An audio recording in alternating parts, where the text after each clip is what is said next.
नमस्कार दोस्तों, मैं आपका दोस्त मनीष कुमार गुप्ता और मैं अभी बात करने जा रहा हूँ ड्राफ्टिंग के बारे में। लीगल ड्राफ्टिंग, कई बार आप लोगों ने सुना भी होगा कि लीगल ड्राफ्टिंग आखिर ये होता क्या है। आखिर ये लीगल ड्राफ्टिंग क्या है और क्या ज़रूरत है इसकी। एक लॉ लाइफ में, लॉयर लाइफ में, अगर आप किसी भी प्रोफेशन में हो लेकिन ड्राफ्टिंग जो है ये बहुत ज़रूरी है। और अगर लॉ लाइफ की बात करें, लॉयर की बात करें, एडवोकेट्स की बात करें, तो इनकी लाइफ में तो हर जगह पे एक ड्राफ्टिंग की ज़रूरत है। क्योंकि अगर बिना ड्राफ्टिंग ये किसी केस की शुरुआत कर ही नहीं सकते।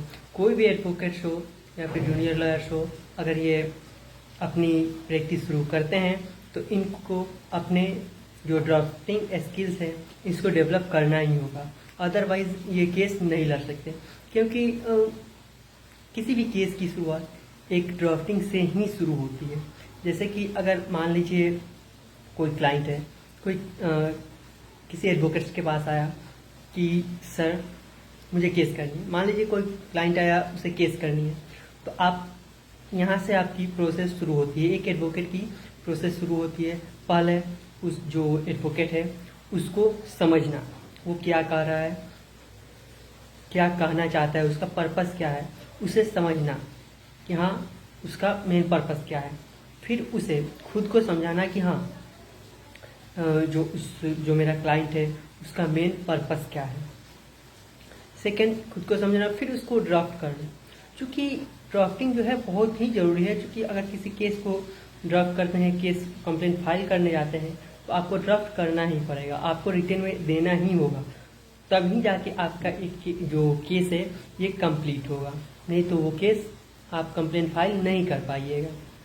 इसलिए ड्राफ्टिंग बहुत ही ज़रूरी है और इसलिए यहाँ से आपकी शुरुआत होती है। और जो आप उस केस को ड्राफ्ट करिएगा, तो ड्राफ्ट करने की जो तरीका है वो है यह है कि सबसे पहले क्लियरिटी होनी चाहिए। क्लियरिटी मीन्स जो पर्पस है वो मेन पर्पस उस केस में बतानी चाहिए कि हाँ इस केस का मेन पर्पस क्या है। सेकंड की लीगल लैंग्वेज में होनी चाहिए। अगर ऐसे जनरल पर्सन जो होते हैं वो तो ऐसे ही कुछ मतलब एक जनरल वे में वो बताते हैं कि हाँ ऐसे हुआ फिर ऐसे हुआ, लेकिन उसको समझ करके लीगल ड्राफ्टिंग में लीगल तरीके से ड्राफ्ट किया जाता है और कोशिश किया जाता है कि शॉर्ट वे में, मतलब कि शॉर्ट में उसे समझाया जा सके, शॉर्ट में ड्राफ्ट किया जा सके, ताकि जो सामने वाला जो डिफेंडेंट लॉयर होगा, वो जो जज होगा, उसको हमें मेन समझाना है। क्योंकि जब तक हम जज को नहीं समझा पाएंगे, जज डिसाइड नहीं कर पाएगा कि हाँ भाई इसका केस क्या है। कई बार आप लोगों ने कोर्ट में गए होंगे तो ये भी देखा होगा कि अगर जज को जरा सा भी उसमें ड्राफ्टिंग में दिक्कत होती है तो, या फिर उसे समझने में दिक्कत होती है और उसे जरा सा भी ऊपर नीचे अगर कुछ दिखाई देता है तो वो उस केस पे ध्यान नहीं देता है। वो एडवोकेट्स को भी मतलब ये कर देता है कि हाँ भाई आपने अच्छे से पहले ड्राफ्टिंग करी है, ये वो बोल देता है।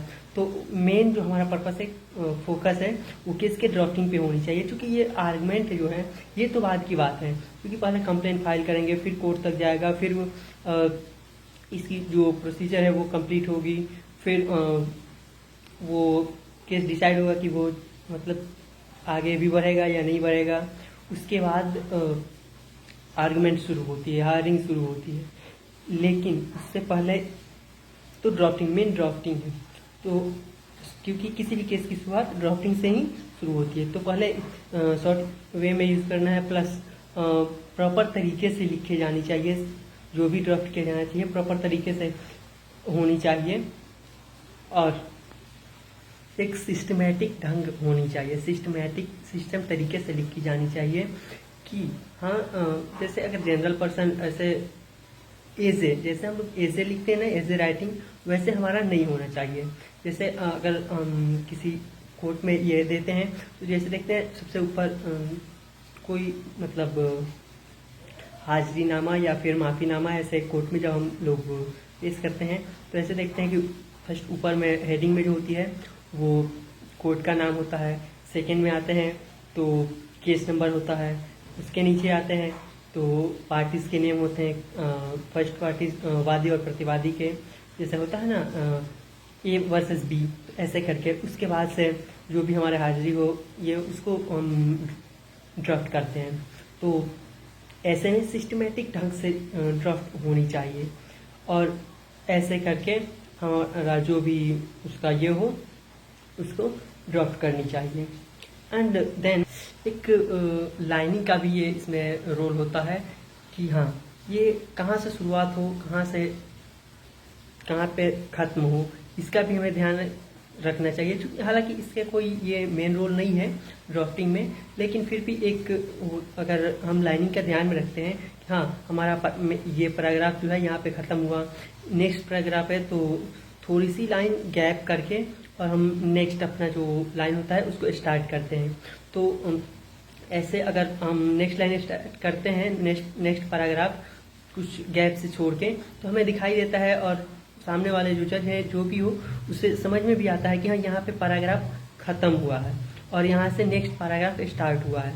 तो ये भी इसका भी बहुत ही ज़रूरी है और हमें देना भी चाहिए, हालांकि इसका कोई खास रोल नहीं है। और उसके बाद पॉइंट, हाँ जो हमारा भी कोई भी ये जो ड्राफ्ट कर रहे हैं वो पॉइंट वाइज पॉइंट होनी चाहिए। जैसे कि कोई घटना घटा, तो अगर हम कोई केस ड्राफ्ट कर रहे हैं तो उसमें बारी बारी से अपने पॉइंट बाय पॉइंट, जैसे कि हम लोग केस जब ड्राफ्ट होती है तो आप लोगों ने देखा होगा कि इसकी अगर हिंदी में बात करें तो हिंदी में शुरुआत होती है यह है कि वादी संख्या इतना के साथ या वादी के साथ ये घटना घटा, वादी संख्या इतना के साथ प्रतिवादी संख्या इतना के द्वारा ये घटना किया गया, ऐसे ड्राफ्ट किया जाता है वादी और प्रतिवादी का यूज करके। तो ऐसे में वादी और प्रतिवादी, वादी संख्या प्रतिवादी संख्या इसलिए यूज किया जाता है क्योंकि ये लेंदी ना हो। अगर जैसे कि अगर मैं बताऊं, अगर वादी और प्रतिवादी के जगह नाम यूज करना शुरू कर दे कि हाँ ये, तो ये काफ़ी हद तक लेंदी हो जाता है और देखने में भद्दा सा लगता है। इसलिए हम लोग जब केस ड्राफ्टिंग करते हैं तो लिखते स्टार्टिंग में ही लिख दिया जाता है, जैसे कि यह कि मेरा नाम ये है, मैं वादी संख्या इतना, वादी संख्या 1, वादी संख्या 2, वादी संख्या 3, नाम वल्द सब इसमें इंक्लूड कर देते हैं।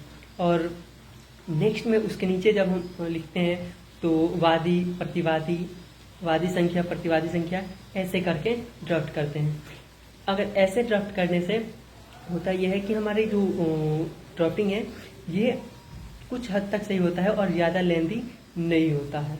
तो इन्हीं कुछ बातों का ख्याल रखना होगा ड्राफ्टिंग के लिए, जिससे कि हमारा जो भी ड्राफ्टिंग हो, ड्राफ्टिंग स्किल्स हो, इससे डेवलप होती जाएंगी धीरे धीरे। और इन सारी बातों को अगर ध्यान में रखकर हम ड्राफ्टिंग शुरू करते हैं तो हमारा ड्राफ्टिंग अच्छा हो जाएगा और एक देखने में भी सही होगा। Thank you.